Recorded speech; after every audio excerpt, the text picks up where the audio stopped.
Listo. Ahí ya estamos grabando. Entonces vamos a iniciar en forma por acá. En la sesión anterior, pues recuerden, les recuerdo que estamos trabajando en una parte teórica. Listo, entonces ahí tendrán un poquito de paciencia y ya vamos a iniciar la parte práctica también. Pero sí es importante hacer un recuento y también explicar de pronto algunos conceptos que no se hayan abordado o que ustedes de pronto los hayan olvidado pues por las mismas vacaciones y todo este cuento que casi no tuvieron los que estaban en nivelación, ¿no? Prácticamente de 2 semanitas. Bien, lo último que miramos en la sesión del día viernes fue la parte de los servidores. Bueno, más tardecito acordamos cómo recuperar esa sesión del viernes en la tarde. Entonces miramos los tipos de sistemas operativos en diferentes entornos y ya vamos a mirar una clasificación de sistemas operativos. Esto sí creo que lo miraron ustedes, que teníamos 3 tipos de clasificación. Una clasificación por la cantidad de usuarios que podía atender, en el cual están los monousuarios, solo soportaba un usuario simultáneamente, y los multiusuarios, pueden trabajar con varios usuarios simultáneamente. ¿Listo? Entonces teníamos esos 2 tipos de clasificación por usuario. Esto parece pregunta de examen, ¿verdad? También tenemos el tipo de clasificación por la cantidad de tareas que se podrían manejar. Las monotarea, ejecuta una sola tarea al tiempo, o los multitarea, ejecuta varias tareas al mismo tiempo. Y por servicio, puede ser por servicio de red, se ejecuta en red. Estos son los que usualmente miramos en los supermercados. Distribuidos, se ejecuta en varios equipos simultáneamente de forma distribuida, es decir, la información llega a un mismo punto. Y local, es decir, que se ejecuta en la máquina anfitrión, como los que usamos. Por acá Alberto me dice que ahora ya no puede ni siquiera conectarse por los datos a Zoom.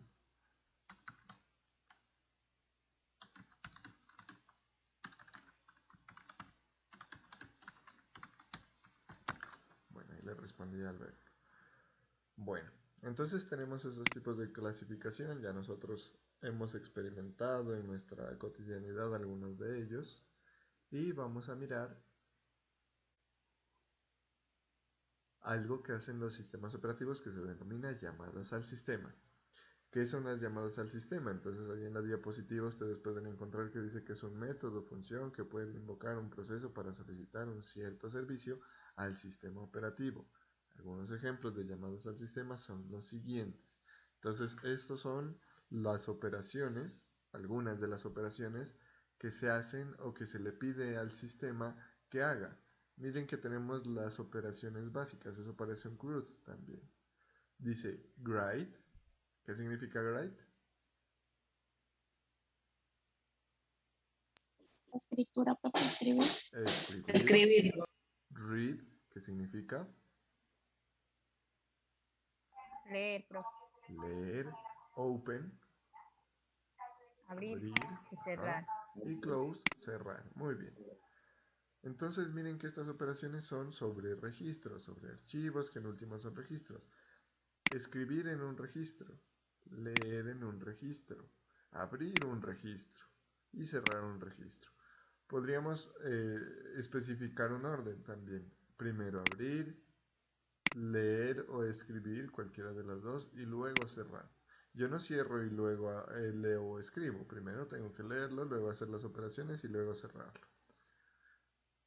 Esas llamadas al sistema sirven pues para controlar las diferentes acciones.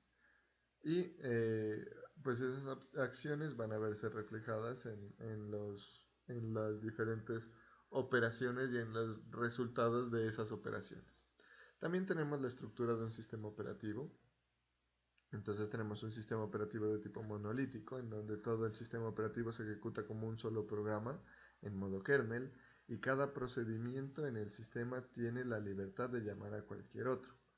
Monolítico. Entonces, el modo kernel hace referencia a que se tiene acceso al núcleo, que tiene acceso al núcleo de del sistema operativo. ¿Listo? Eso hace referencia a ese modo kernel. A ver, profe, buenos días, ¿me puede confirmar si se está grabando la clase?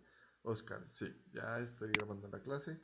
Entonces ahí ya estamos teniendo la evidencia y el contenido para sus compañeros de pronto que no se pudieron conectar e incluso para ustedes que quieran repasar o algo así.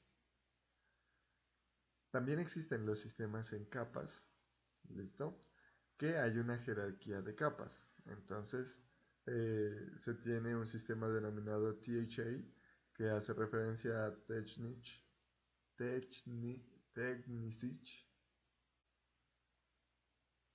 Hochschule Eindhoven, es decir, la escuela técnica de Eindhoven. Es un sistema producido por ellos. Y miren que tenemos 6 capas, ¿cierto?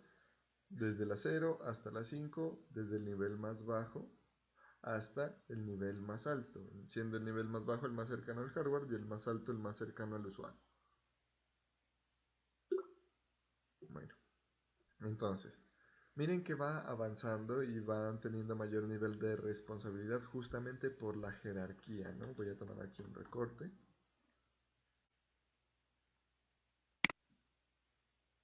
Aquí, porque esta es la esencia. Y aquí en esta jerarquía nosotros entonces tenemos que en el nivel más bajo, miren, se trabaja a nivel de procesador. Tenemos la asignación del procesador y la multiprogramación. Recuerden que la multiprogramación hacía referencia no a múltiples programadores, sino a múltiples programas ejecutándose al tiempo en el procesador. Y esa es nuestra capa 0. Eso es lo más bajito. Luego, ¿qué pasa? Ya se va a la siguiente capa, que es la parte no de procesamiento, sino de administración de memoria y tambor. Bueno, ese tambor hace referencia al almacenamiento secundario. ¿Listo? Entonces ya en un nivel más arribita, porque obviamente la memoria debe ser manipulada por el procesador, ahí se tiene la parte de la memoria principal, que era la RAM, y la memoria secundaria, que es el disco duro. Ya en un nivel más arriba se tendría la parte de la comunicación de los procesos. Entonces, ojo a lo que dice aquí, comunicación, operador, proceso. ¿Cuál es el operador? Miren, el operador está acá arriba en el nivel 5. Él es el operador. Y el proceso, pero ¿cómo entonces? Del nivel 5 al 3, ¿cómo hay una interacción? Porque el operador manipula los periféricos, manipula el mouse, manipula el teclado, y de esa manera, y el monitor, por ejemplo, esos son los elementos que sirven para que el usuario final se comunique con el sistema operativo. Por esa razón, en esa capa aparece el nivel de comunicación. Comunicación entre el operador y el proceso. Bueno, hay que tener en cuenta que ahí el operador no es exclusivamente un usuario humano, sino que puede ser algún otro usuario también. Ya después de esa interacción de comunicación, se tiene lo que se denomina la administración de entrada y salida. Los periféricos de ingreso de datos al sistema y de salida, pero ya no es a nivel de comunicación, sino a nivel de administración de esos elementos. Es decir, yo sé que el teclado me ejecuta algo que debo representar como caracteres o como acción. Sé que al mover el mouse se debe mover este puntero que yo tengo acá. Entonces esas entradas y salidas deben administrarse. Lo mismo, esas salidas está escuchando música el usuario, entonces yo debo representar eso mediante los parlantes. Se deben administrar todos esos procesos de comunicación que se están realizando entre el operador y los procesos. ¿Listo? En el siguiente nivel ya vendría la parte de los programas de usuario. Entonces aquí ya tendríamos el procesador de texto que corre pues sobre el sistema operativo, el navegador, qué sé yo, el reproductor de música, bueno, etcétera. Y por último, ya en el nivel más alto ya está el nivel del operador. Entonces ahí ya está el usuario final. ¿Listo? Y es jerárquico. Miren qué dice aquí. Jerarquía de capas. Una está sobre la otra. Yo no puedo cambiar este orden porque es jerárquico. Existen otros tipos, por ejemplo, los orientados a microkernel, que, bueno, dice que tiene alta confiabilidad al dividir el sistema operativo en módulos pequeños y bien definidos. Esos microkernel son eh, componentes muy específicos que resuelven un problema muy directo también.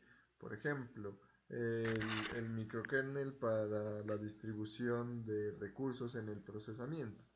Hay una parte, un pedacito del kernel, digamos así, de un macro kernel que me ayuda a complementar y a unir cada uno de estos para, miren, dividir el sistema operativo en módulos pequeños. Entonces es un pedacito, en últimas, del kernel del sistema operativo, pero son para tareas muy específicas. El encargado de controlar la transferencia de datos entre memoria principal, memoria secundaria y procesador. Entonces tenemos también esa orientación. El modelo cliente-servidor, esto es algo de lo que nosotros somos testigos en esta era, pero pues no directamente en cuanto a sistemas operativos. Dice los servidores, cada uno de los cuales proporciona cierto servicio, y los clientes que utilizan estos servicios. Ustedes de pronto en las BIOS de sus computadores han visto que se puede iniciar el computador a través de red. No sé si hayan tenido chance de mirar esa parte. ¿Alguien ha visto esa opción en la BIOS? De iniciar a través de la LAN, dice por allá.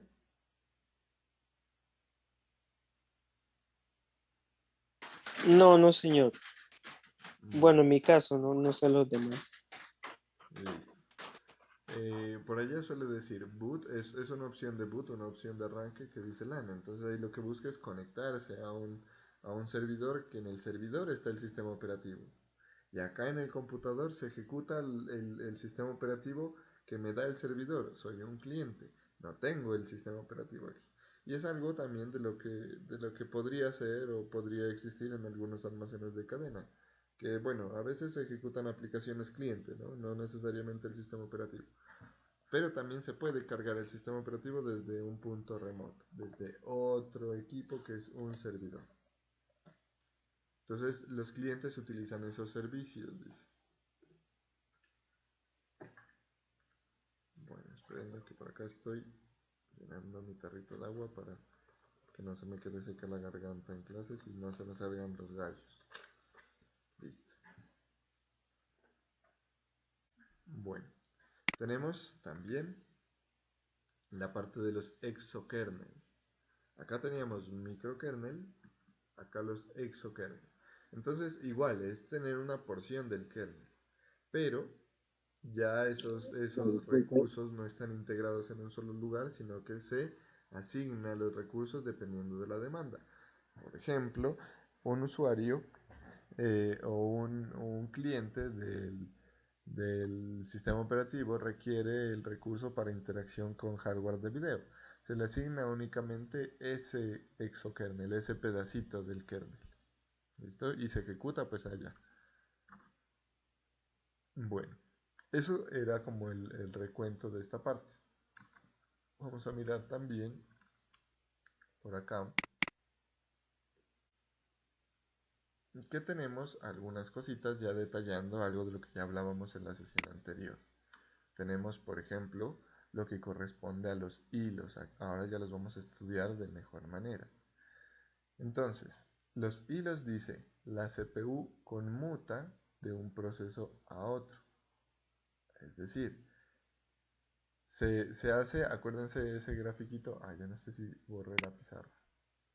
¿Dónde está? Sistemas de operación. Sí, la borré. Bueno, acuérdense de ese gráfico que yo les hacía, que les decía que había una carretera, ¿cierto? Que se podía atender a un solo carrito. Y luego, ya con la multiplexación, mirábamos que la misma autopista podía servir para atender a varios carros y entre comillas al tiempo, les decía yo. Luego, ya con el múltiple núcleo, se tenía varias carreteras que las atendía alguien. Y luego con el múltiple hilo, se podía tener que esas carreteras tenían o podían tener varios caminitos alternos. Entonces, a ver por aquí, voy a separar la pizarra. Entonces, cuando dice la CPU conmuta de un proceso a otro con rapidez, hace referencia a que si bien nosotros tenemos acá, por aquí, este es nuestro hilo principal, este dibujito ya lo hacíamos, que yo les decía es como un riachuelito, que si yo saco un bracito pues tengo una pequeña quebradita que igual va a seguir corriendo un fragmento de agua, y hacíamos el ejemplo del videojuego, ¿cierto? Entonces, cuando tenemos un hilo, puede que el sistema operativo o el procesador mejor vaya conmutando entre hilos, porque yo aquí puede que tenga este hilo de aquí y justo en este momento también se inicie este otro hilo. Entonces aquí miren que hay un paralelismo entre los dos, pero el procesador tiene que atenderlos porque son procesos que se deben atender al tiempo. Tenemos esta sección de aquí, el hilo principal, que es este de acá, y esta sección de acá de este hilo. Entonces, él de alguna forma tiene que irlos atendiendo a los tres, porque deben ejecutarse el tiempo. No tengo que esperar y no se debe esperar que el jugador se mueva y luego que reproduzca el audio del paso, sino que debe suceder todo el tiempo. Entonces, en ese instante se activa una propiedad que se denomina conmutar. ¿Qué es conmutar? Mirenlo aquí, conmutar. Entonces, miren, dice, bueno, aquí dice el juez de la conmutar. Bueno, conmutación. La conmutación se considera la acción de establecer una vía, un camino, de extremo a extremo entre dos puntos. Un emisor y un receptor a través de nodos o equipos de transmisión. La conmutación permite la entrega de la señal. No, esto es de telecomunicaciones. Esta de aquí. Según la RAE, miren. Dice, cambiar una cosa por otra. Eso es conmutar. Cambiar un proceso que está en turno por otro proceso que está en turno. Cambiar un hilo por otro hilo que está en turno. Entonces dice, aquí, cambia de un proceso a otro con rapidez. ¿Y por qué creen que es necesaria esa rapidez? Por lo que usted estaba diciendo, profe, el ejemplo del futbolista, ¿no? De que, por ejemplo, no es idóneo que dé un paso y que después haga el sonido. O sea, tiene que pasar todo allí al mismo tiempo. Exactamente. Porque no se debe notar esa conmutación. Debe ser transparente. Y bueno, hablando de rapidez en tiempo de procesador, eso es de verdad rapidez, es una velocidad increíble. Bien. Luego dice que por acá tenemos un modelo conceptual.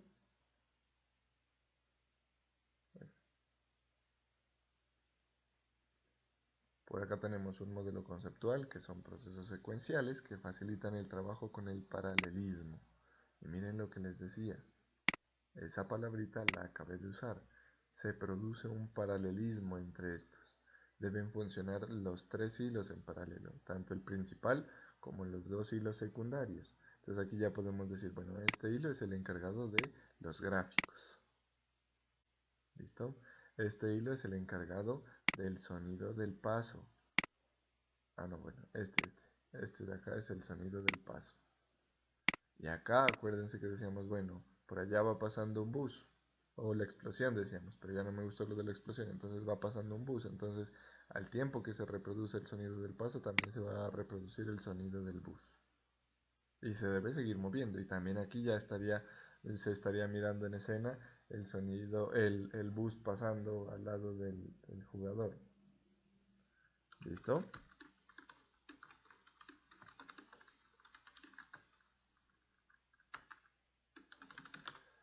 Bien, entonces ahí miramos que facilita el trabajo del paralelismo justamente por esa división de procesos, miren, de subhilos, de un hilo principal y los subhilos. Ahí lo miramos de manera muy clara. A ver, ya. Luego dice, un proceso no es más que una instancia de un programa en ejecución, incluyendo los valores actuales del contador del programa, los registros y las actividades. Bueno, esta es una definición del proceso, ¿cierto? Que yo les decía que el proceso puede tener un hilo principal que se divide en subhilos. Entonces, ahora vamos a ver un ejemplillo por allá de los procesos en nuestros sistemas operativos. Entonces dice, son valores actuales del contador del programa. ¿Y qué es el contador del programa? Son elementos que nos van diciendo en qué punto va. ¿Listo? En qué punto de acciones va ejecutando. Ahora sí. Bueno, los registros y las variables. Pues al igual que nosotros utilizamos nuestras variables en los programas, nuestro programa se traduce a un proceso. Entonces esas variables, pues no directamente las mismas que nosotros definimos, pero sí las variables ya que hacen parte del entorno, igual son consideradas y son utilizadas en el sistema operativo. Y también los registros ya de diferentes cosas. No hablamos de registros como en el sentido de que registremos la llegada o la activación de algo, sino los registros en general de diferentes índoles. Entonces aquí miramos cómo se hace la creación de un proceso. Y vamos a mirar en un momentico algo medio práctico, ¿cierto? De cómo es que se observan esos procesos. Y vamos a mirar que hay unos que en efecto se ejecutan en el arranque del sistema. Entonces, para que se cree un proceso debe estar activo el arranque del sistema. Este es el primero que se ejecuta. Esto es lo primero, el arranque del sistema. Luego se hace la ejecución desde un proceso, se lanza una llamada al sistema para crear los procesos. Es decir, para nosotros, ¿cuál es nuestro hilo principal en el sistema operativo? La interfaz gráfica. Y desde ahí podemos lanzar un proceso. Aunque aquí, bueno, aquí voy a tomar otro recorte, porque si quiero que notemos algo en esta frasecita de aquí. La ejecución. Puchas.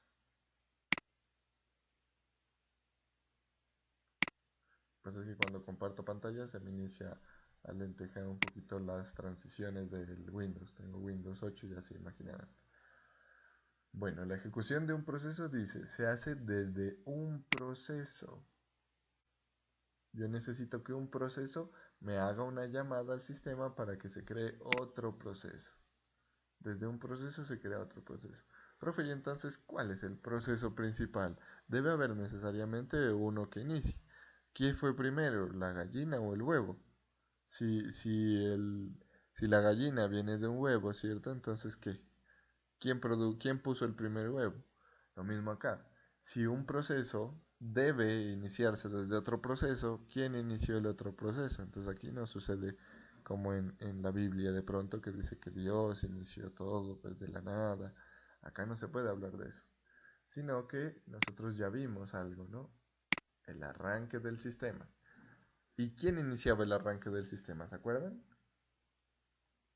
La BIOS. Ajá, la La BIOS. BIOS, profe. La BIOS monitoreaba todos los periféricos, ¿cierto? Todos los elementos de entrada y salida, por eso se llamaba BIOS. Entonces, Basic Input Output System era, ¿cierto? A ver, miremos si no me confundí en la sigla. Que me suele pasar que intercambio las cosas. Miremos En ese caso, profe, la BIOS vendría siendo como la fuerza suprema, o sea, la que inicia todo, como por ejemplo el ejemplo que usted ponía del huevo y la gallina. algo así. Vendría siendo así. Ahí está. Basic Input Output System, ajá. Miremoslo así, pero ahí ya podríamos preguntar. Es como cuando se habla de religión, ¿no? Bueno, si Dios creó la tierra, ¿de qué se creó la tierra? No, Dios solamente dijo, ¿cierto? Entonces ya entran los físicos a decir, bueno, la tierra se creó a partir del Big Bang. ¿Y qué produjo el Big Bang? Una concentración de energía. ¿Y qué produjo esa concentración de energía? Entonces ahí hay un punto que no se ha logrado descifrar, ¿cierto? Pues aquí obviamente sí podemos descifrar ese punto porque ya vamos escalando. Decimos, bueno, a cualquier proceso lo llama un proceso. Pero ¿cuál es el proceso que inicia? El arranque del sistema, que es el proceso principal. ¿Y quién arranca el sistema? La BIOS. ¿Y quién arranca la BIOS entonces?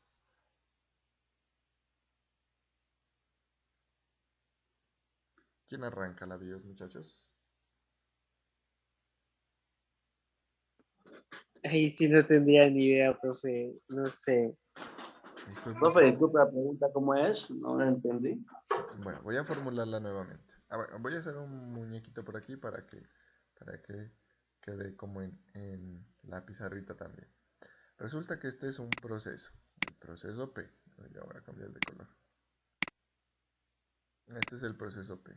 Para que este proceso P pueda iniciar necesariamente un proceso más grande, coloquémosle el proceso P,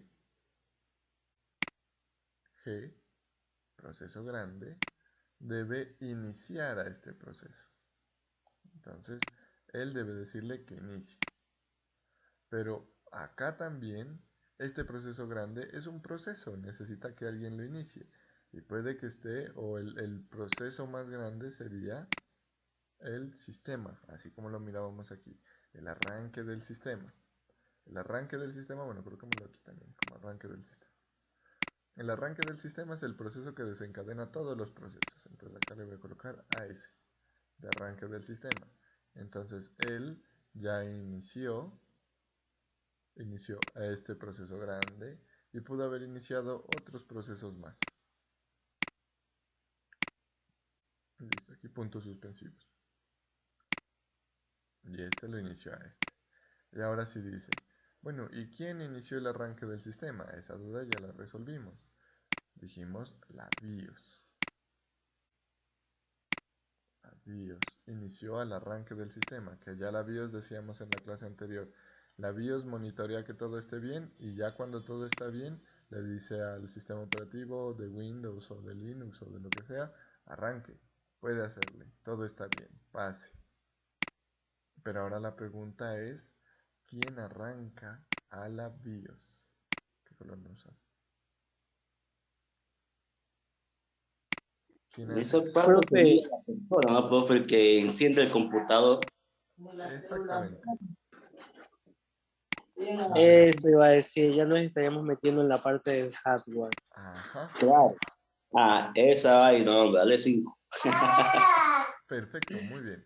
Quien enciende el computador, entonces nosotros por allá llegamos y con el dedo índice, ahí, juepuchas, así no era. Ponemos con el dedo índice, nosotros llegamos y presionamos un botoncito que es el de encender el computador. Por aquí está.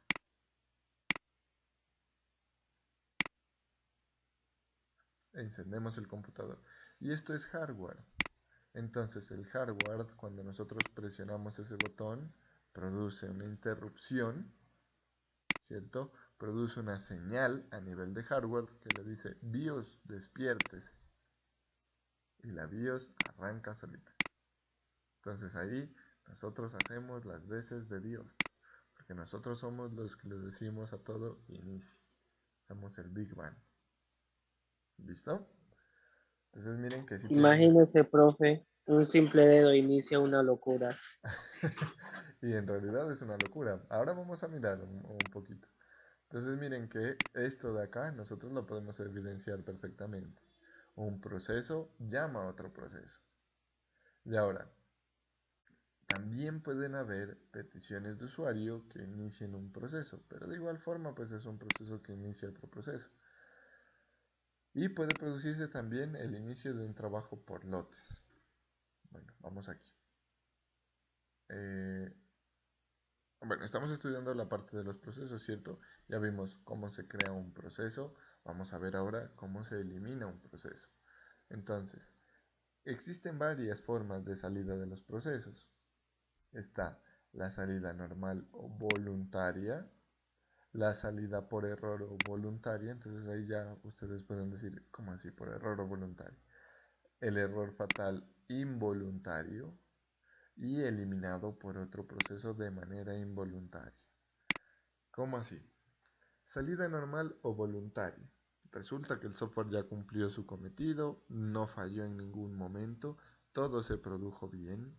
Entonces, ya nosotros le decimos terminar y cerrar. Normal, eso es algo normal, el software no produjo ninguna, o el proceso más bien, no produjo ninguna anormalidad y se cierra voluntariamente. Al hacer clic, finalizó el proceso. Al hacer clic en cerrar. Es voluntario. Ahora dice salida por error, pero aquí hay una anotación que dice voluntario. Entonces, ¿qué pasa? A veces, y ustedes en la programación han visto, ¿no? Han visto que cuando se producen errores, nosotros tenemos la oportunidad de controlar esos errores. ¿Se acuerdan una unidad por allá en programación orientada a objetos que se llamaba control de errores? ¿Qué se hacía en esa parte para controlar los errores?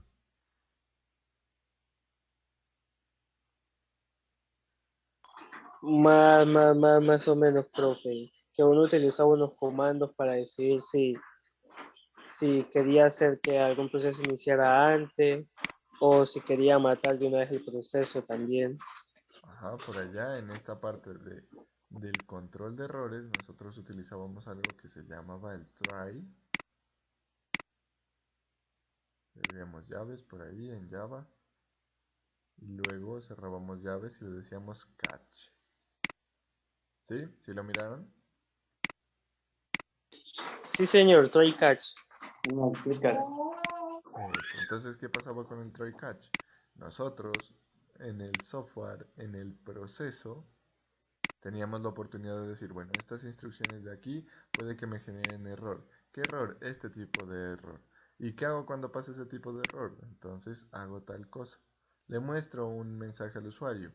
O también puedo decir, con ese error yo ya debería finalizar. Sacar, terminar el proceso. Porque se produce un error.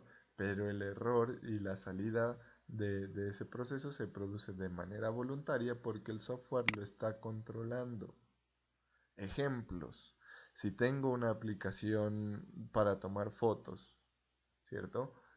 Y resulta que yo no asigné los permisos para tomar fotos, entonces yo controlo.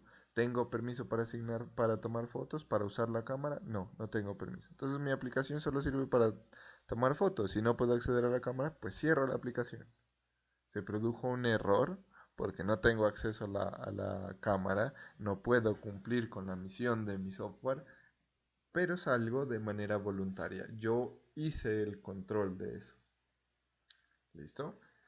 ¿Es claro? Claro. Sí, sí, eso se entiende. Y tenemos también, bueno, por ahí tenemos unos estudiantes muy jovencitos, los escuché. Qué bueno que ya estén formándose. Bueno, y también podemos tener acá un error fatal que va a producir una salida involuntaria.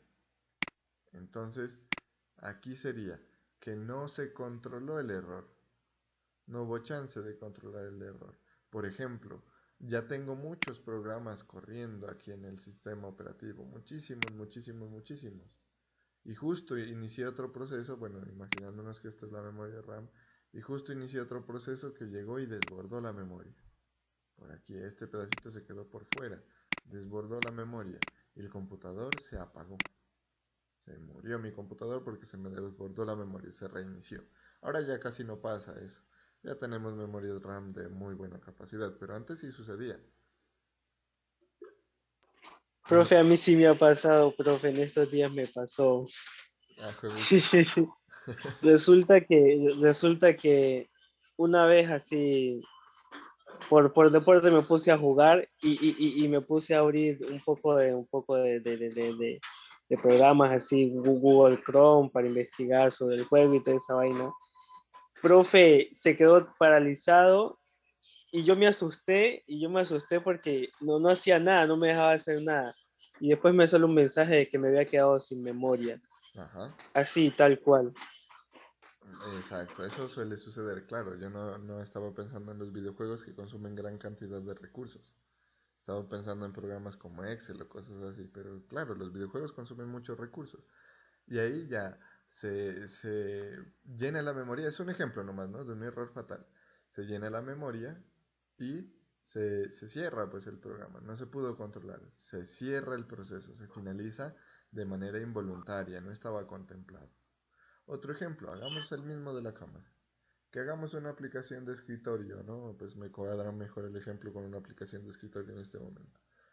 Hacemos una aplicación de escritorio que únicamente me sirve para tomar fotos. Y yo ya tengo pues mi cámara conectada por el USB, todo está normal. Ya abrí mi aplicación, estoy con la cámara activa, voy a tomar fotos. Y de repente desconecto el hardware, desconecto la cámara.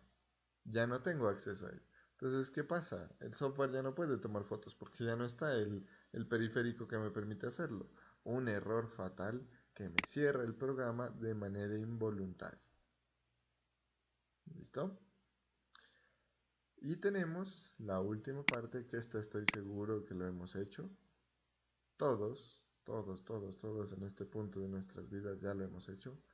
Eliminado por otro proceso y dice de manera involuntaria. Y este eliminado por otro proceso, este otro proceso suele tener un nombre, ya suele estar bautizado. ¿Cuál creen que es el nombre de ese otro proceso?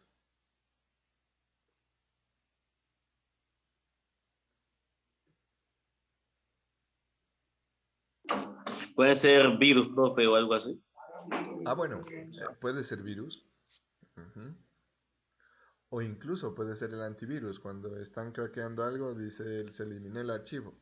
O no se puede acceder a este archivo porque el antivirus lo intervino. Sí, profe, eso sí pasa muy a menudo. Muy a menudo craquean cosas. Profe, ahí no queda también el administrador de tareas de Windows. Exactamente. El administrador de tareas es el que más usamos nosotros. Admin. Ah, no, sí, profe. Esa es la que me ha salvado de una. Exactamente. Ese es uno de los nombres prácticamente más comunes en este otro proceso que elimina tareas, que elimina otro proceso. Y es de manera involuntaria. Por allá nosotros cuando entramos al administrador de tareas encontramos procesos que dicen no responde. Y nosotros en el afán de hacer la tarea o de cumplir con lo que estamos haciendo, le decimos terminar. Terminar proceso y ahí ya se cierra. E incluso algunas veces no se cierra. ¿Por qué? Porque este proceso no tiene la jerarquía para eliminar ese otro proceso. O incluso ya está tan trágico el error que no lo deja eliminar. Entonces también puede ser producido por un error fatal. Aunque bueno, aquí estamos hablando más bien de que otro proceso elimina a un proceso, haya o no haya error. ¿Listo? Pero es de manera Profe, involuntaria. Dime. también hay procesos de administrador de tareas, por ejemplo, si uno va más abajo a los procesos de Windows, que si uno se pone de chistoso al finalizar alguno de esos procesos, puede hacer que el sistema se apague o se reinicie. Sí. Y vamos a hacer una práctica en que nos vamos a quedar sin interfaz gráfica, muchachos. Se las adelanto para que no se vayan a asustar cuando lo hagamos. Pues obviamente yo lo voy a hacer en una maquinita virtual, ¿no? Porque si no, si me quedo sin interfaz gráfica en la llamada, pues ahí sí graves. Bueno, denme un momentico que me están enviando un mensajito por acá y parece ser urgente. Profe, mi computador no aguanta esos chistes, profe. Se puede quedar así. Se puede quedar como. Sin interfaz gráfica. Ah, El ¿sí? computador ya está loco. ¿Ya qué? Ya está loco. Cuando quiere le da capiadera, profe. Ah, bueno. Regálame un momentico.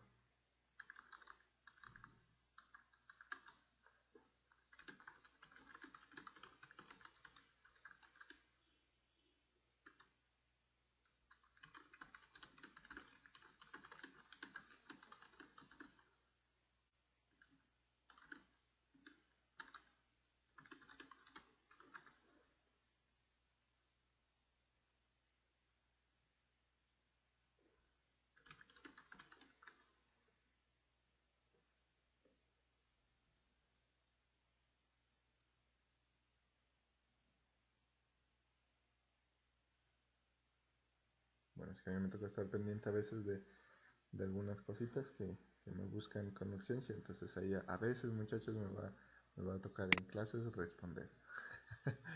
Toca responder, ¿sí no? Bueno, ahí tenemos entonces algunas formas, ¿no? Algunas cositas sobre los procesos, sobre la eliminación de un proceso, y esto lo vamos a hacer en una parte práctica. Ahora bien, tenemos una jerarquía de procesos, y eso es lo que estábamos hablando hace un momentico, ¿cierto? Resulta que a veces hay procesos que no se dejan eliminar. ¿Por qué? Porque el proceso que está intentando eliminarlo no tiene la jerarquía para hacerlo. No tiene la autoridad. Es como decir, a veces, ¿no? Sucede en las casas que los hijos intentan mandar a los papás y los papás dicen, no, ¿usted qué me va a venir a mandar a mí? ¿Cierto? Entonces, eh, hay casos también en los que los procesos en los computadores dicen, no, señor, yo tengo un nivel de jerarquía más alto que el suyo. ¿Listo? Y miren lo que dice aquí. Cuando un proceso crea otro, el proceso padre y el proceso hijo continúan asociados en ciertas formas. Por ejemplo, la interfaz gráfica. Esta interfaz gráfica que observamos aquí es un proceso. Cuando nosotros lanzamos el, el proceso de Word, por ejemplo, queda ligado. Ya se sabe que de esta interfaz se inició el proceso de Word. Y si yo finalizo, por ejemplo, la interfaz gráfica, el proceso de Word también va a finalizar, porque hay jerarquía. ¿Listo? Como dicen por ahí, muerto el perro, muerta la chanda. Un dicho un poquito feo, pero podría ser válido. Y pues puede haber también otras formas, ¿no? En las que quedan anidados. Por allá en el administrador de tareas, ustedes de pronto han observado que dice árbol de procesos. ¿Listo? Entonces lo podemos hacer. Y ahora, ya miramos, miren, miramos la creación de un proceso, la eliminación de un proceso, la jerarquía de los procesos y vamos a mirar cómo se ejecutan, cómo es que se llevan a cabo esos procesos. Porque no es que estén así de la nada. Ojo a lo que yo les decía, ¿no? Aquí el procesador va a tener, bueno, acá arriba. Aquí el procesador va a tener un paralelismo, va a tener que ir atendiendo a todos estos señores. Y cuando atienda a todos esos señores, pues va a darles turnos. Y esos turnos, bueno, aquí voy a hacer zoom en esta grafiquita porque voy a sacarle una captura. Esos turnos me van a dar a mí unos estados. Y esto sí es bien importante, muchachos. Y esto lo vamos a observar también en nuestro sistema operativo. Por ejemplo, como nosotros decimos, juepuchas, hay que cerrar este proceso desde el administrador de tareas. ¿Cómo hacemos para identificarlo?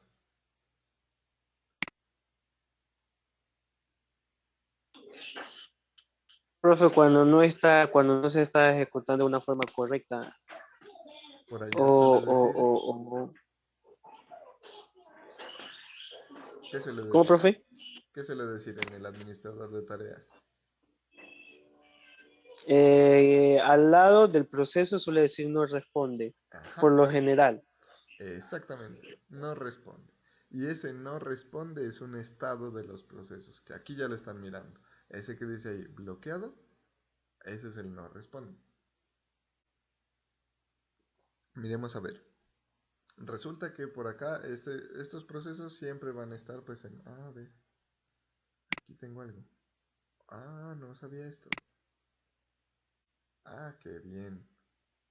Uy, perdón muchachos, descubrí algo muy bacán. Que no lo había usado. Sí lo había visto, pero no lo había intentado y ahorita miré el icono. Puedo usar un marcador aquí en la captura de pantalla. A ver cómo va. Ajá, qué bien, listo. Voy a usar entonces el marcadorcito aquí. Y ahora no sé, dibujar. Listo. No. Listo. Entonces, miren que aquí yo tengo tres estados.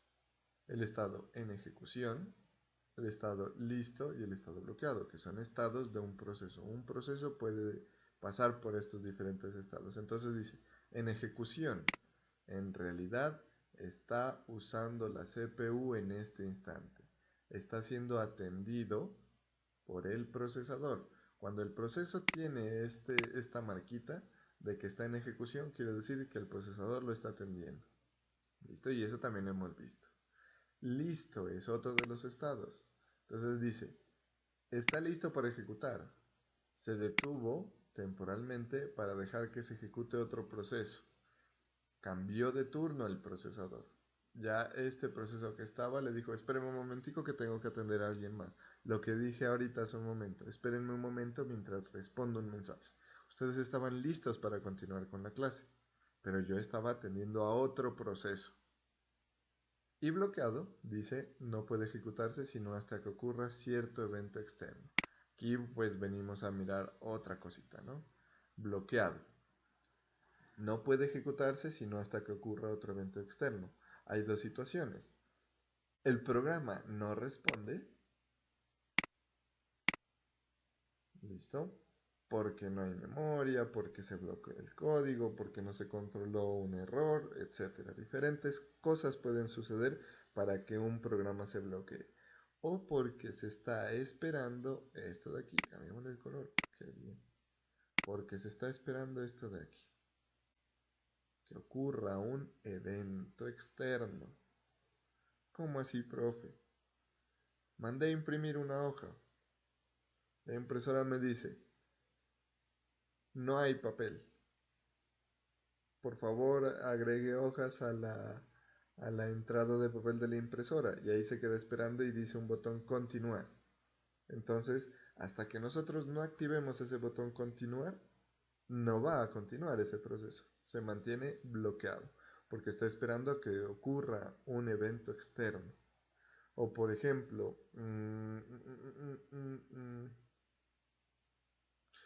cuando conectamos los celulares, a veces dice desbloquee su celular para conectar, entonces el computador está ahí listo, está bloqueado, el proceso está bloqueado esperando que se autorice el acceso.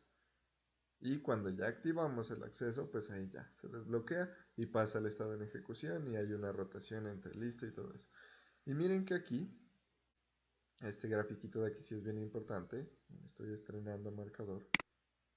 Este grafiquito de aquí es bien importante porque me muestra cómo puedo pasar. Yo no puedo pasar de un proceso que está bloqueado directamente a ejecución. Yo no puedo ir de aquí a acá. Directamente no. Tengo que ir quemando unos estados. Entonces, dice aquí, primero, el proceso se bloquea para recibir una entrada. Aquí está bloqueado, ¿no? Estuvo en ejecución. ¿De dónde viene? De la ejecución. Y se bloqueó para recibir una entrada. Luego, ya en el 2, dice, el planificador seleccionó otro proceso, es decir, este de aquí estuvo en ejecución, pero ya cambió de turno, por lo tanto le dice, vea proceso, yo voy a atender a otro, espéreme listo. ¿Por qué? Porque seleccionó otro proceso. ¿Listo? 3 dice, el planificador selecciona este proceso. Estaba listo, ahora pasa al estado en ejecución. Yo ya acabé de atender a otro, venga usted, aquí en el 3. Listo. Profe, ¿Sí? ¿qué ocurre cuando sucede más o menos esto que se conoce como deadlock? ¿A qué haces referencia? No recuerdo el término. Es decir, dos procesos llegan a la misma parte y se bloquean y no se puede avanzar. Ah, bueno, y habría que esperar, puede que haya que esperar esto, ¿no? A que ocurra un evento externo. Por ejemplo, los dos procesos necesitan utilizar un GPS y el GPS no está presente o no está activo, entonces habría que esperar el evento externo o supongo que también podría ser que haya que finalizarlos. Ahí pienso que depende mucho de la situación. Pero los dos, mira que si estaban en ejecución, estaban turnándose en esto de aquí. Miren que aquí se genera un ciclo. Pasa al 2, del 2 al 3, del 3 al 2, aquí es un ciclo. Y puede que ahí en ejecución diga, ah, necesitamos el GPS. No está el GPS. Ah, bueno, bloqueeme los dos. Los dos quedan bloqueados. ambos procesos. ¿Listo? ¿Sí?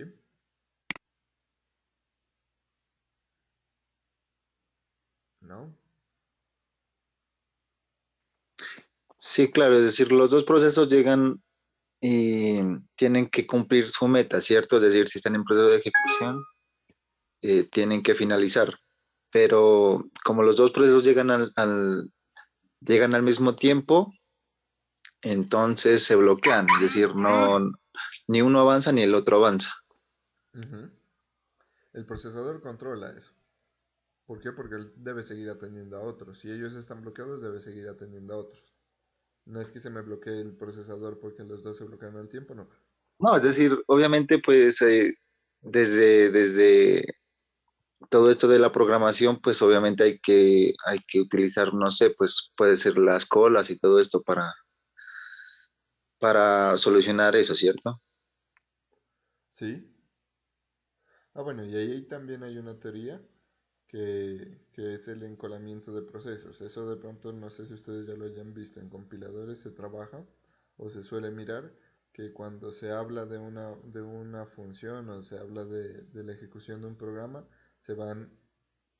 eh, hay dos formas, ¿no? Hay el apilamiento de procesos y el encolamiento de procesos, que pues dependiendo de la finalidad uno es más óptimo que otro. Entonces, como esos van ejecutándose, ¿cierto? Al tiempo, ya en tiempo de procesamiento puede que el proceso uno estuvo apilado o encolado antes que el proceso 2. Entonces, en esencia, se bloquean en instantes diferentes. Es casi, casi, digamos, lo que imposible que se bloqueen al mismo instante. Pero sí puede que los dos queden bloqueados, porque incluso ahora tenemos los diferentes core, los diferentes núcleos. Un proceso se bloquea con un núcleo, otro proceso se bloquea con el otro núcleo. Entonces sí, eso sí puede suceder, eso no es, no es algo del otro mundo tampoco.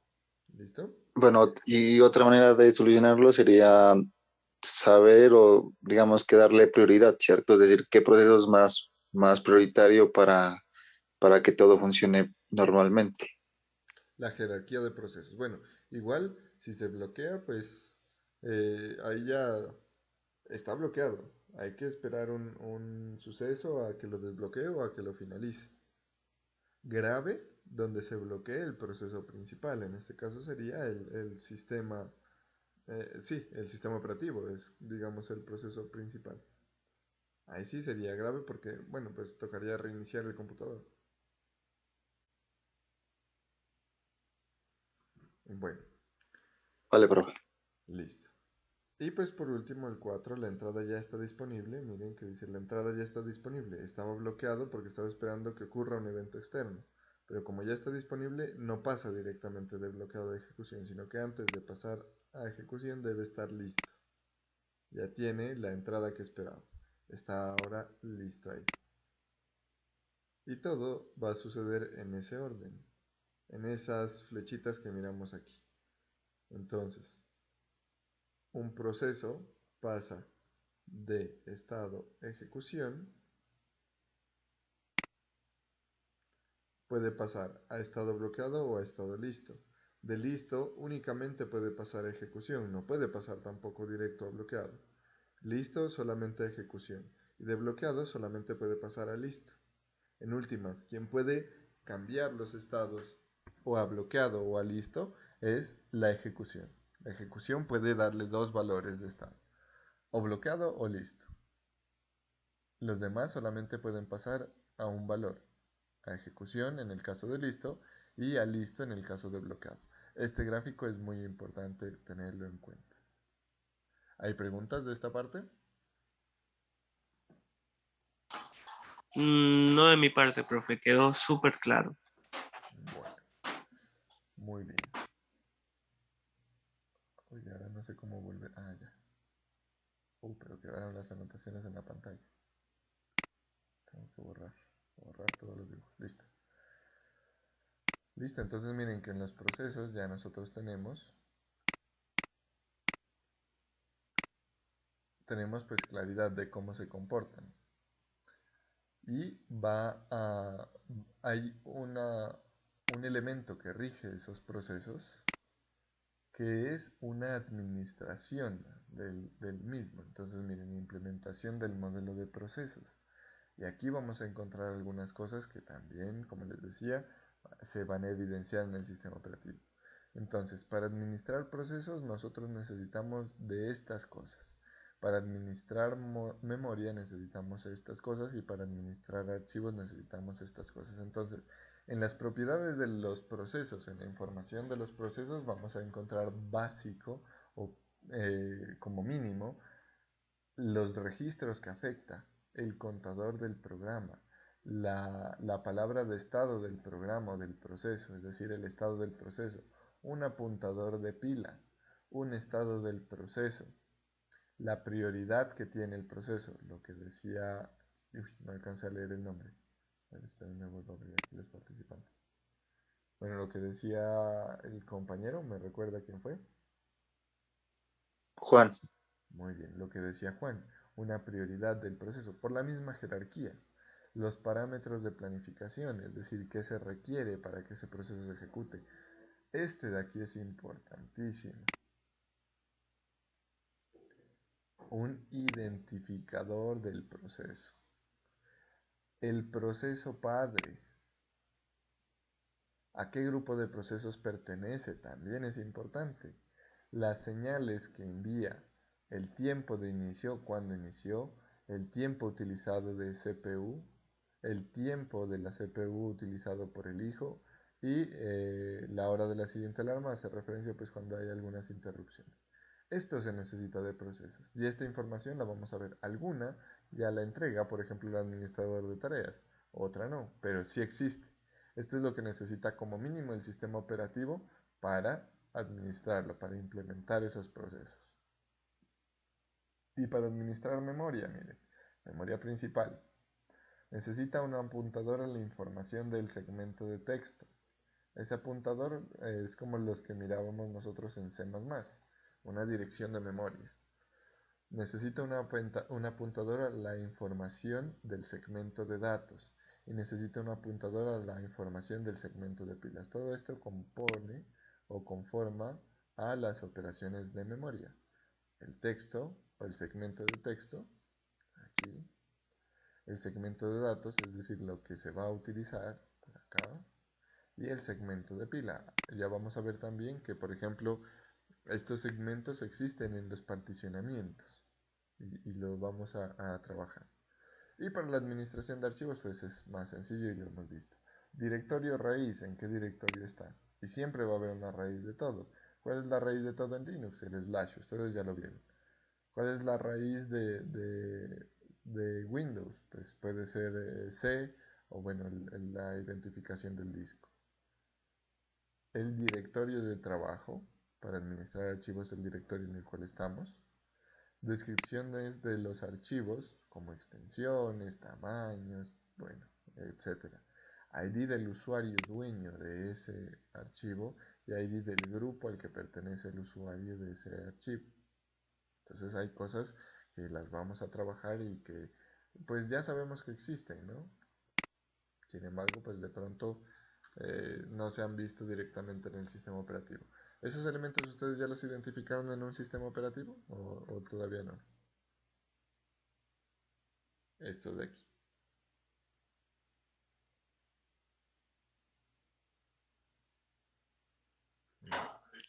¿Cómo, profe? ¿Ya han logrado visualizar estos elementos? Por ejemplo, la información de administración de procesos, la información de administración de memoria y la información de administración de archivos. Bueno, de algunos sí. Más lo de procesos. Algunos sí, profe. Algunos sí. Por ejemplo, en el administrador de tareas uno puede observar lo del tiempo de la CPU, cuánto de memoria está utilizando cada proceso, cuánto porcentaje de CPU se está utilizando. Aunque lo de administración de archivos también lo vimos tanto, se puede observar tanto en Linux como en Windows, profe. Por ejemplo, Por ejemplo, la forma en la que uno utiliza Linux para redireccionarse a una carpeta, para ir de carpeta en carpeta. Ujú. Lo mismo tanto para Linux como para Windows. Aunque en Windows funciona de forma más gráfica, profe, y en Linux funciona de forma un poco más abstracto, por decirlo así. En línea de comandos, aunque también tiene su entorno gráfico.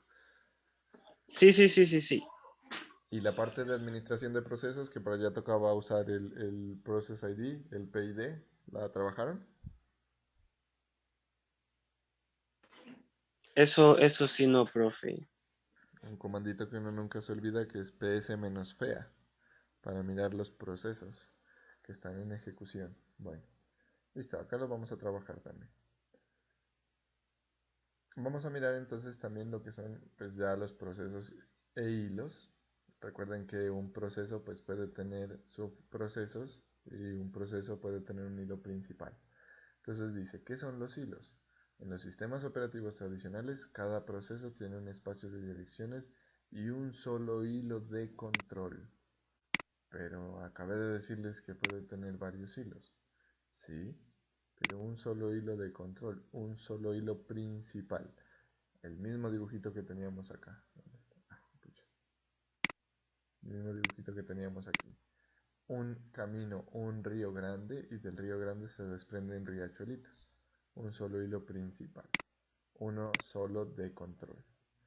Varios hilos de control en el mismo espacio de direcciones que se ejecutan en cuasi paralelo. Ese cuasi paralelo hace referencia pues a que, bueno, dependiendo también de la arquitectura del procesador, ¿no? Porque puede que hayan varios núcleos y que sí se ejecuten en paralelo, pero pues algunas veces no se hace así, dependiendo de la arquitectura. Y en vez de pensar o en lugar de pensar en interrupciones, temporizadores y conmutaciones de contexto, se puede pensar en procesos paralelos, el paralelismo que teníamos acá. Y obviamente, así como está este, también podríamos tener otros hilos, otros procesos principales. Ese río grande es de un proceso, qué sé yo. Bueno, este supongamos que sea de Excel. Este proceso de acá supongamos que sea de Word, con azul. Y podríamos tener otro proceso acá que sea de PowerPoint. Ahí mira. Entonces, bueno, este PowerPoint, este de acá Excel, y este de acá Word. Y estos procesos pueden estar en paralelo y además tener, bueno, estos hilos pueden estar en paralelo y además tener hilos secundarios que pueden ejecutarse en paralelo entre sí y en paralelo entre los otros procesos, entre los otros hilos principales. Listo, por aquí, bueno, vamos aquí a quitar todas las anotaciones, borrar todos los dibujos, listo. Vale, aquí salgamos.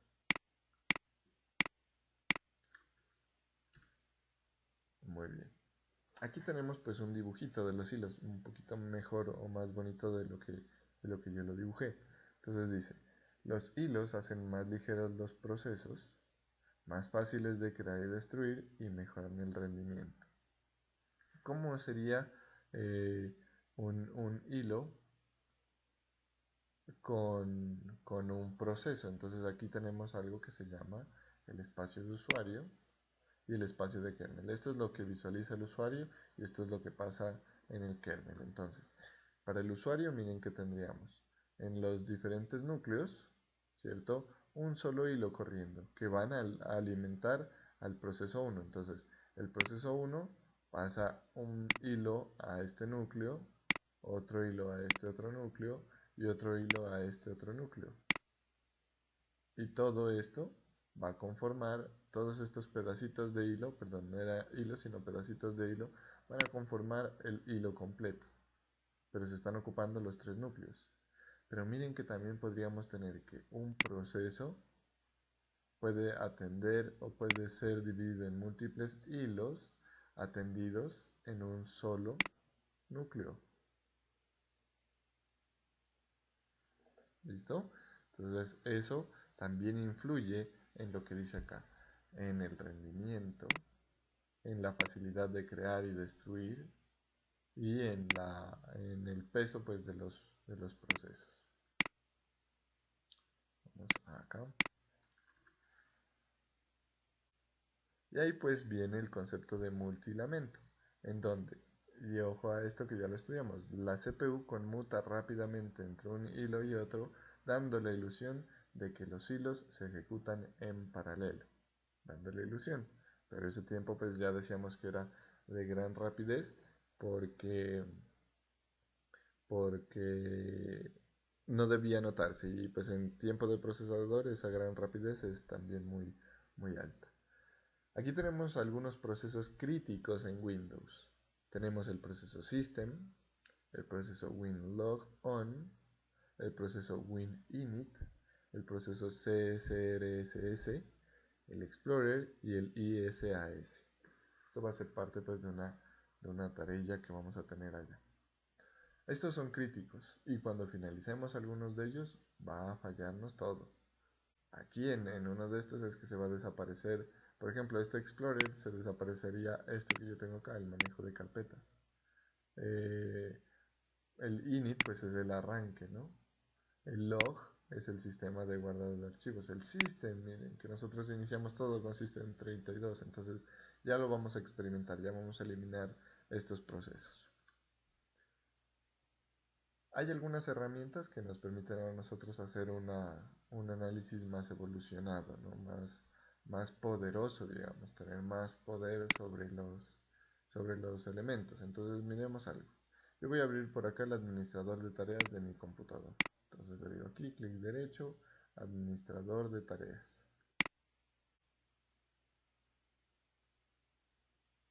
Listo. ¿Ahí se alcanza a ver bien o será necesario habilitar la lupa?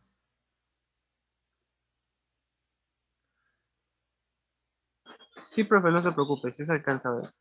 Listo. Bueno, a veces, inicialmente, cuando nosotros abrimos nuestro administrador de tareas, encontramos así un listadito de los programas que se están ejecutando. En mi caso tengo Google Chrome, WhatsApp y Zoom.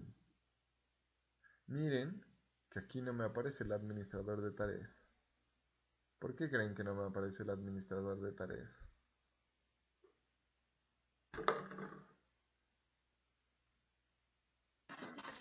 ¿Cómo, profe? No lo escuché muy bien. Bueno, ahí tengo abierto el administrador de tareas, ¿cierto? Pero en este ya me Ajá. están apareciendo el listado de programas que yo tengo activos. Miren que me dice Chrome, WhatsApp y Zoom. Y acá está Chrome, el sistema de archivos, WhatsApp, Zoom y el administrador de tareas. Los otros no me los muestra. ¿Por qué será que no me los muestra ahí como está?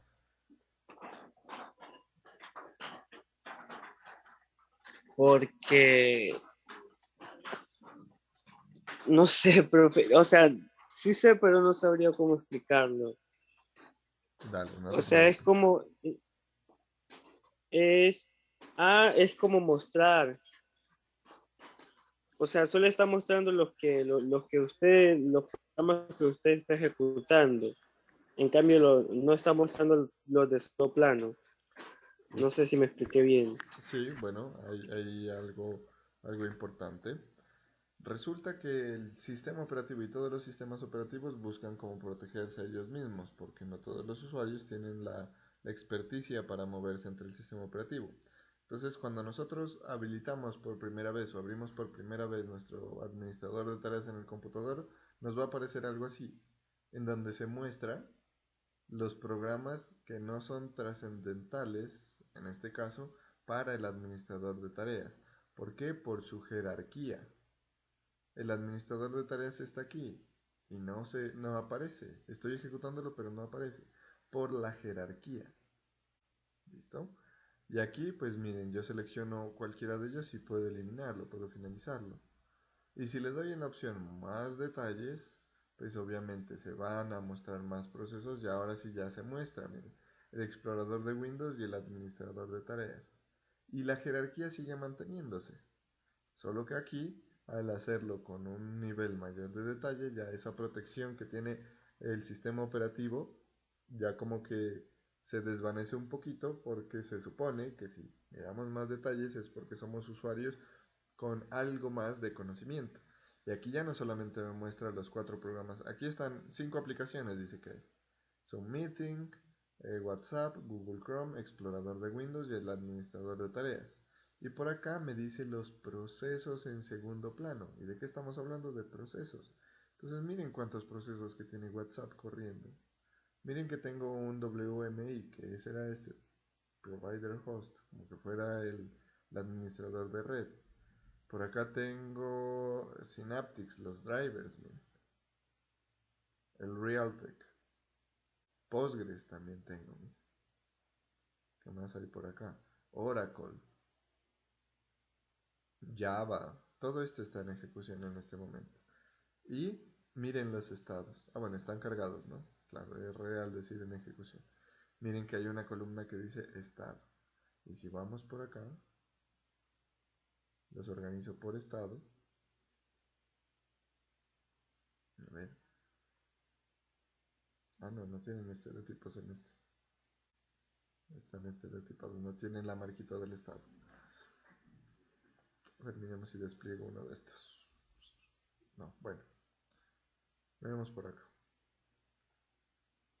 Entonces aquí observamos parte de la información que nos interesa y aquí podemos eliminar, ¿cierto? Podemos darle finalizar, dar tarea, podemos hacer esas operaciones. Hacer la operación de crear un proceso, de finalizar un proceso, entre otras operaciones. Aunque bueno, aquí crear directamente no está el proceso, pero ya a partir de otras herramientas sí lo vamos a poder hacer. Miramos otras opciones, pues en el administrador de tareas de rendimiento, entonces aquí miramos el uso de CPU, en general, el historial de aplicaciones, el inicio, el arranque, el tipo de arranque, bueno, estas son propiedades del administrador de tareas.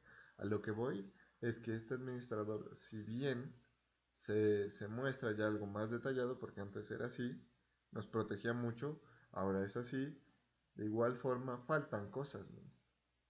Falta información, porque él ya no me permite, ya no tiene la jerarquía para darme información a mayor nivel de detalle. Y por eso existen software que igual es de Windows, como este que se llama Process Explorer, que miren que aquí, y aquí le voy a hacer un poco de zoom, aquí a mí me permite tener mayor cantidad de detalle en la información. Miren que por acá, bueno, hay unos colorcillos y me dice, estos son los procesos que están corriendo y lo vamos a instalar en un ratico. Estos son los procesos que están corriendo. Está System IDL y dice, ¿cuál es ya por proceso? Bueno, el explorador también nos muestra, el administrador de tareas nos muestra el uso de procesamiento también, ¿no? De memoria, de disco y de red. Y aquí dice, bueno, el uso del procesador, los bytes de tipo privados, el tamaño del set de trabajo. Miren aquí, el PID, el Process Identificator. Acá no está.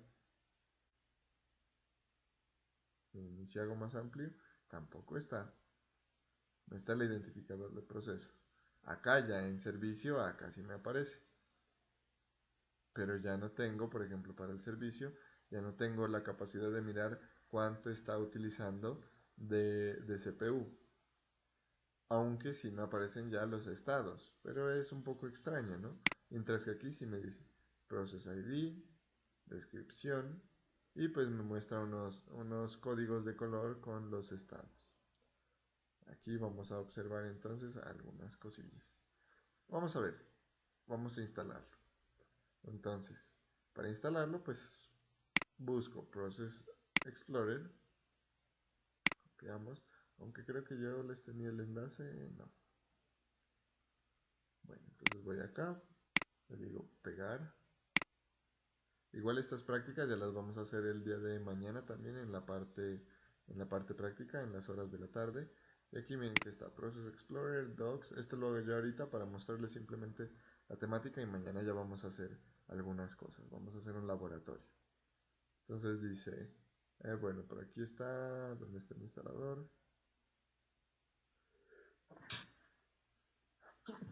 Perdón, acá está Downloads. Yo igual estos enlaces se los comparto en la plataforma. No me acuerdo dónde lo descargué. Otra vez. Aquí está Download Process Explorer. Aquí lo descargo. Me descargo pues un zip. Voy a mirarlo. Mostrar en carpeta.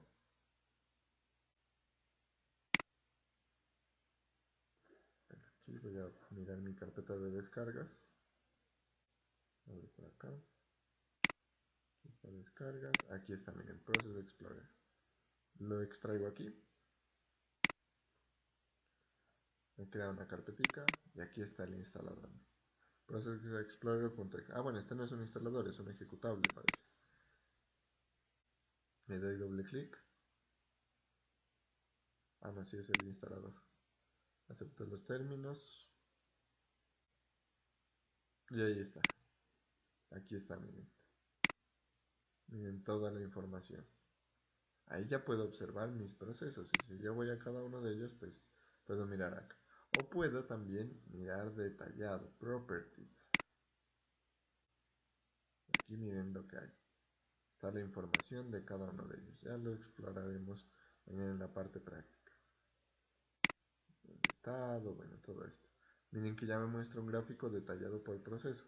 Acá en el administrador de tareas, a ver, miremos. Proceso, clic derecho, propiedades.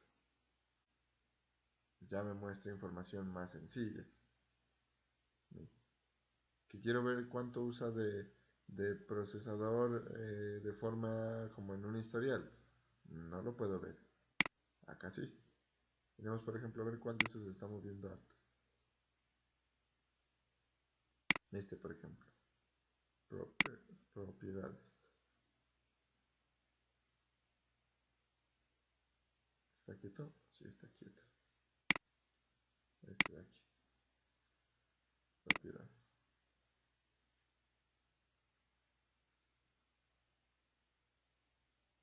Bueno, ahí me va haciendo un monitoreo. No se alcanza, aquí se alcanza a observar.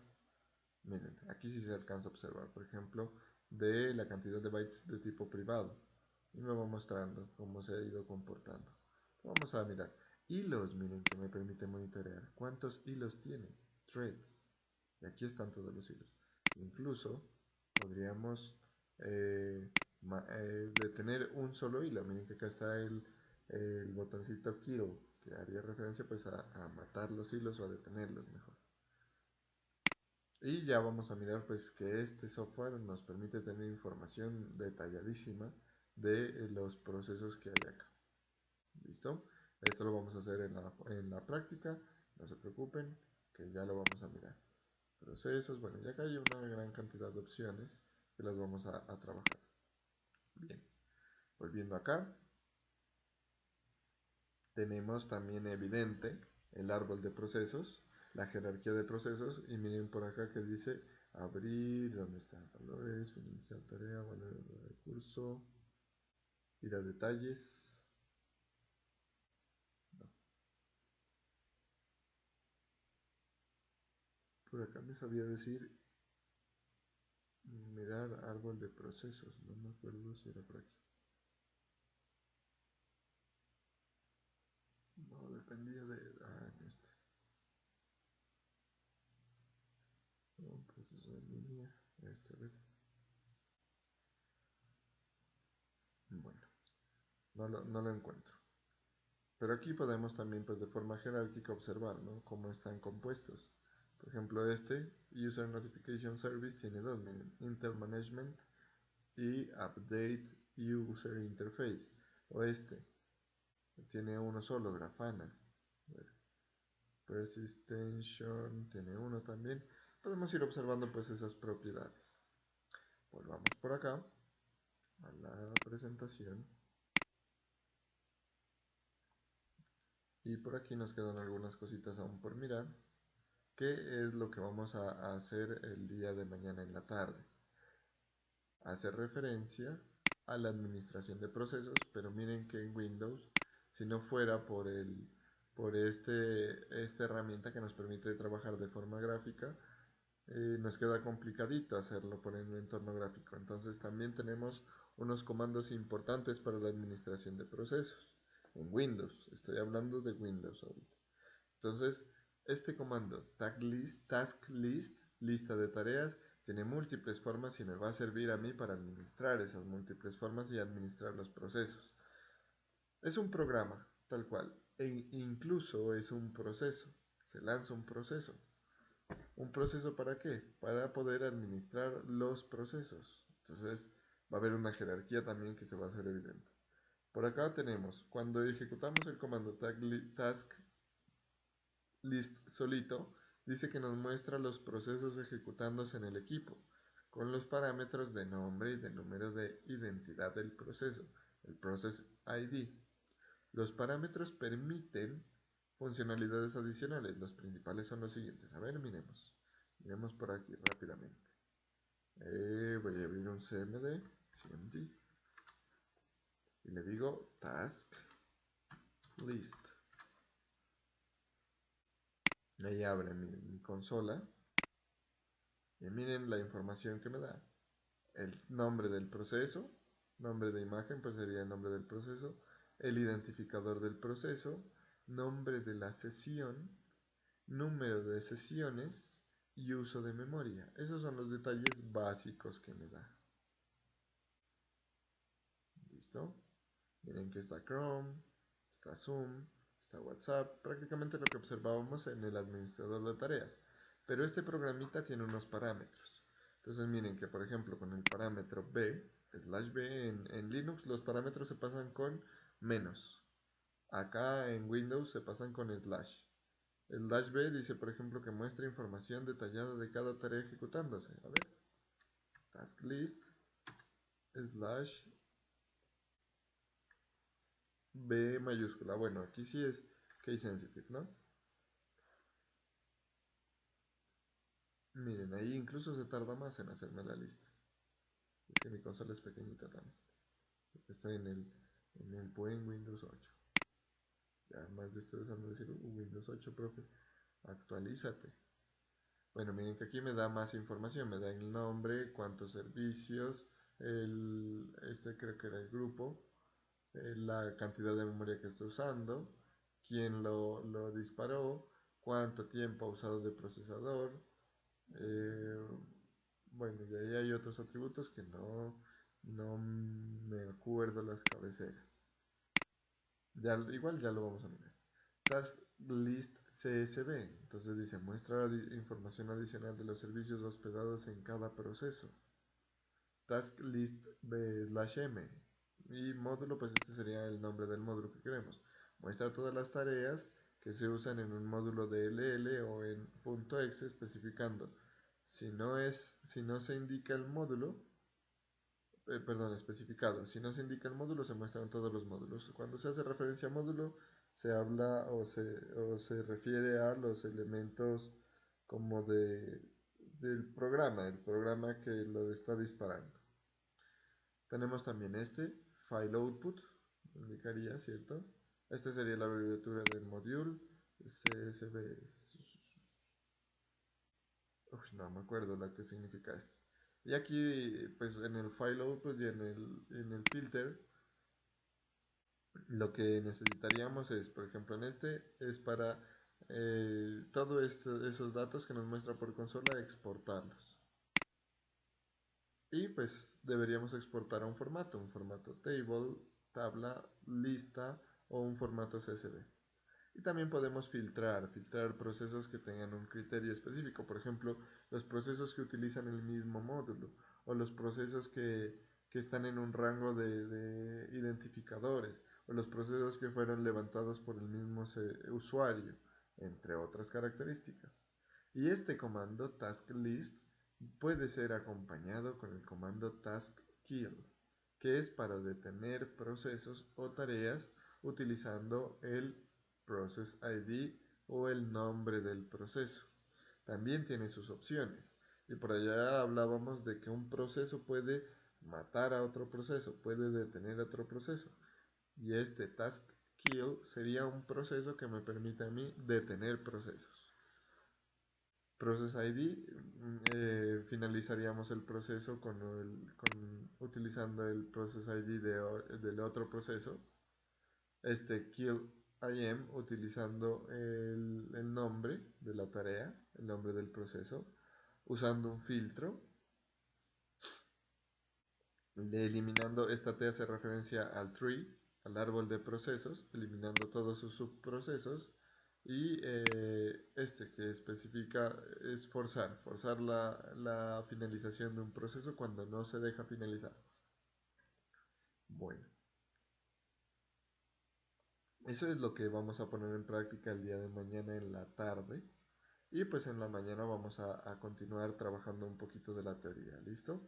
Por hoy pues muchachos, quería compartirles esta parte. Bueno, tenemos la unidad 2. La segunda parte de esta unidad.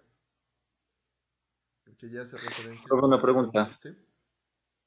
Es decir, esta materia, ¿cuántas horas tiene? Son 6.